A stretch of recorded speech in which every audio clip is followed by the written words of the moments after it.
You won't believe the names Ray Charles refused to forgive.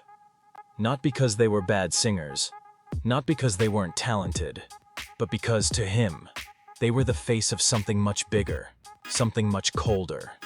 A system that smiled at polished white voices while ignoring the people who created the music in the first place. Now, Ray Charles wasn't loud about it. He didn't throw shade on red carpets. He didn't trash talk in interviews. But the man kept a list, an invisible one. And each name on it told a story of deep frustration. Not jealousy, not hate. Just a refusal to pretend everything was fair when it clearly wasn't. So, let's start with the biggest name of them all. Elvis Presley. You might have grown up thinking of him as the king of rock and roll. But to Ray, he wasn't royalty.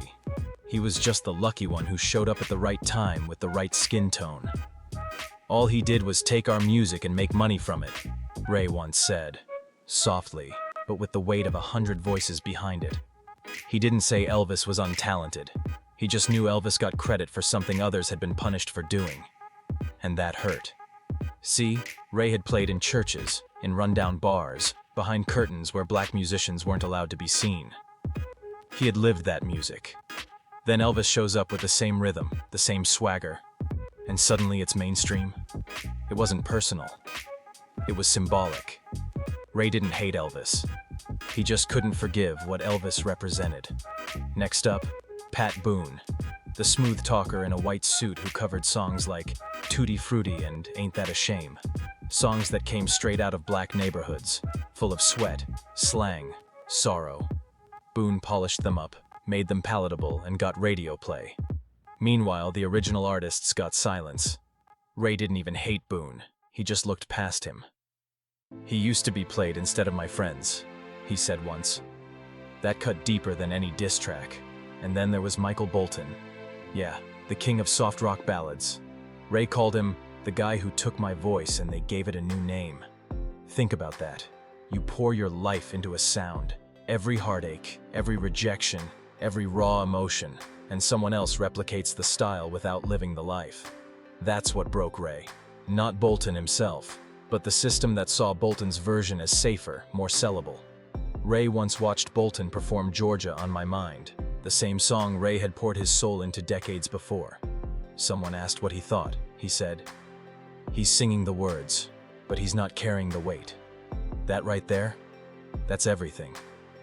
Now let's talk about Kenny G. Technically flawless. A smooth saxophone sound that's easy on the ears. But to Ray, that wasn't jazz. That was elevator music. Jazz to him was messy, chaotic, alive. Miles Davis, Thelonious Monk. You could feel the pain in every note.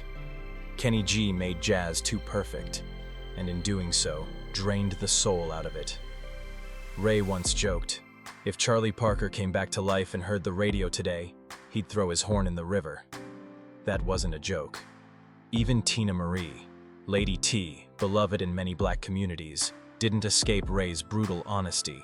He didn't deny her talent, but to him, soul wasn't about vocal runs, it was about life. "She sings like she's been trained," he said. "But soul don't come from practice, it comes from pain." That stung, especially since Tina had worked hard to be accepted in a world that didn't always welcome her. But Ray didn't care about credentials, he cared about truth. Then there's George Harrison. Ray once covered one of George's most loved songs. Critics praised it. Sinatra called it better than the original. But George? When asked, all he said was, "I liked the bridge." Just the bridge. That one line, it shut Ray down. He never played the song again. Because to Ray, music was sacred. It wasn't just a performance, it was a confession. And that cold reaction made him feel invisible, like his truth had been dismissed with a shrug. And of course, Justin Timberlake. The golden boy of the early 2000s. He could sing, he could dance. But to Ray, he was plastic, marketed, flawless, but not real. "Do you hear cigarette smoke in his voice? Do you see a broken heart?" he asked. Ray didn't mean Justin had to suffer, but he believed music had to come from something.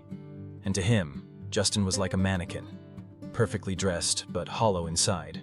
Same story with Christina Aguilera. She could belt a note so high it gave people chills. But Ray? He didn't flinch. "She sings like she's trying to convince a jury she's been through hell," he said. It wasn't about range or volume. It was about truth. Ray once explained it like this: real pain doesn't scream. It whispers when it needs to.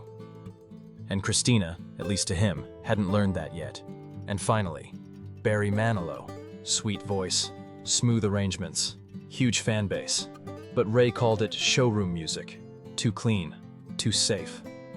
"You touch it, it glides, but you can't feel a damn thing," he said.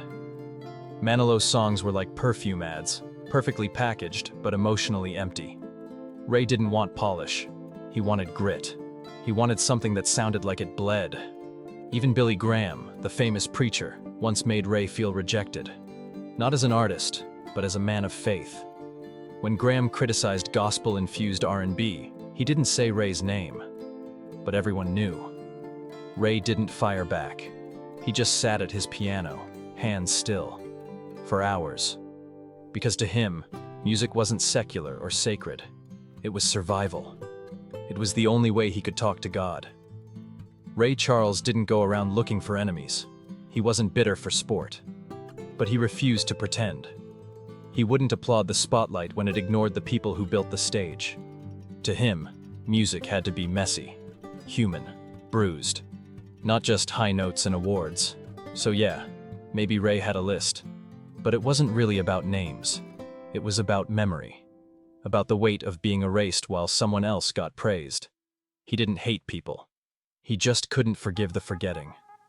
If this made you feel something, if it made you think differently about the music you grew up with, don't just scroll away. Like this video, drop your thoughts in the comments, and hit subscribe. Because real stories, like real soul, don't fade away, they echo.